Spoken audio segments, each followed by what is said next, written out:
चीज को पचाने का जो तरीका है, किसी भी चीज को पचा लेना, जैसे ब्राह्मण का पेट बहुत निकला होता है, वो सब पचा लेता है। पंडित को ही दान करने का विधान है, दान सबको नहीं होता, पंडित को होता है।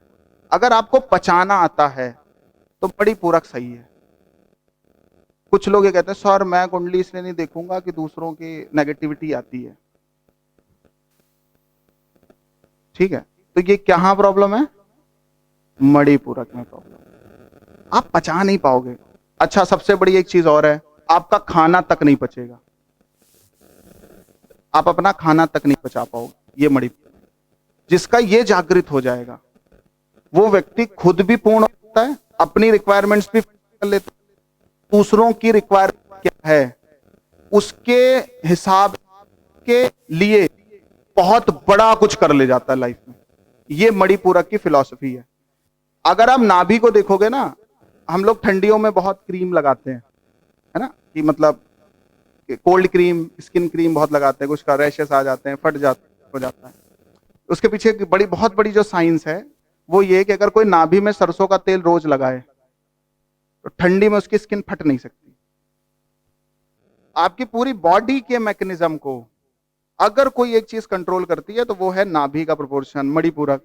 अच्छा एक बात बताओ, अगर किसी को खाना डाइजेस्ट ही नहीं हो रहा है तो क्या बॉडी की रिक्वायरमेंट पूरी हो सकती है? कभी नहीं हो पाएगी, उल्टी कर देगा वो और पेट और खराब रहेगा। मतलब क्या है, कुछ धन ऐसा आता है, कुछ लोग ऐसे आते हैं जिनको हम पचा नहीं पाते। उसने मेरे को ऐसा क्यों बोला, मेरी पत्नी ऐसा मेरे साथ क्यों कर सकती है। एक्सेप्टेंसी नहीं रहती है जिनका मणि पूरक में दिक्कत रहती है, एक्सेप्ट नहीं कर पाओगे आप बहुत जल्दी। लाइफ में अगर कुछ ऐसी प्रॉब्लम आ गई जिसमें लग रहा मेरा सब कुछ चला गया, आप एक्सेप्ट नहीं कर पाओगे। ठीक है, पचा नहीं पाओगे, एक्सेप्टेंसी नहीं रहती है। कह रहे चलो ठीक है, पति है बढ़िया, बच्चा है ठीक है, उससे भी आप डिजायर बिल्ड कर रहे हो, एक्सपेक्टेशन कर रहे हो, वो देखो उससे ज्यादा नंबर ले आया, तुम नहीं ले पाए, एक्सेप्टेंसी नहीं। पचाना तब तक नहीं आएगा जब तक मणि पूरक नहीं सही होगा। ठीक है, और जिसका मणि पूरक सही हो गया वो चीजों को पचा के फिर उससे बहुत बड़ी कोई प्रोडक्टिविटी बिल्ड कर देता है।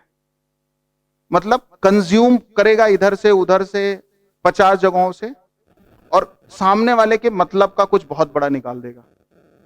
ठीक है, इसको बोलते हैं मणि पूरक। मतलब 10 लोगों से सीख के कुछ ऐसा प्रोडक्ट आपने बना दिया वो 10 भी पीछे चले गए। मतलब एक कहावत आपने सुनी होगी कि गुरु गुड़ बने रहे और चेला चीनी बन गया। ये मणि पूरक की विशेषता है कि जो आपके पास आया है उसको आप ट्रीट कैसे कर रहे हो, उसको आप देख किस नजर से रहे हो।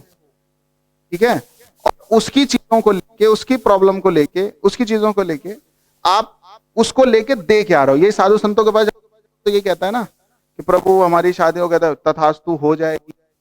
तो मतलब मणि पूरक स्टेबल लोग होंगे तो वो क्या कहेंगे, अरे यार वो गाली बक रहा है मैं क्यों बकूं, वो गलत कर रहा है मैं क्यों करूं, वो लेबर टाइम पे नहीं आया तो मैं इसका पैसा क्यों रोकूं। ये मणि पूरक की विशेषता है। समझ आ रही है बात?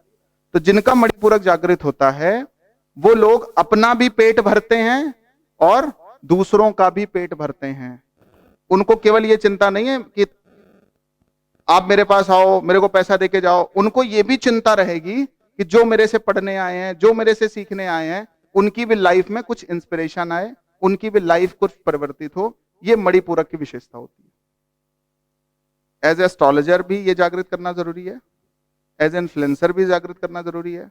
हर चीज के लिए मणि पूरक बहुत सहायक है।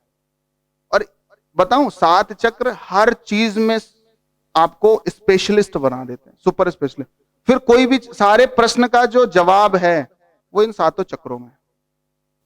तो ये मणि पूरक है। ठीक है।